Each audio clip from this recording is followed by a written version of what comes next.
Hello বন্ধুরা, welcome to my channel. আমি রনিতা।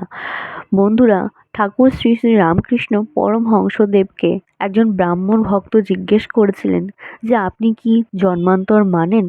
এই প্রশ্নের উত্তরে ঠাকুর তাকে কি বললেন আমরা আজকে সেটাই শুনবো। তাহলে চলো দেরি না করে ভিডিও শুরু করে। ঠাকুর শ্রী শ্রী রামকৃষ্ণ পরমহংসদেব সেই ব্রাহ্ম ভক্তকে বললেন, হ্যাঁ, আমি শুনেছি জন্মান্তর আছে।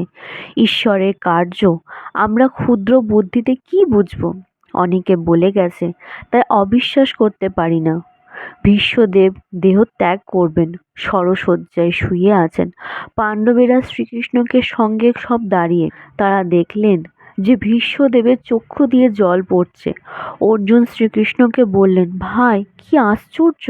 পিতামহ, যিনি স্বয়ং ভীষ্মদেব, সত্যবাদী, জিতেন্দ্রিয়, জ্ঞানী, অষ্টবসুর এক বসু, তিনিও দেহত্যাগের সময় মায়াতে শ্রীকৃষ্ণ ভীষ্মদেবকে এ কথা বলাতে তিনি বললেন, কৃষ্ণ, তুমি বেশ জানো আমি সেই জন্য কাঁদছি না।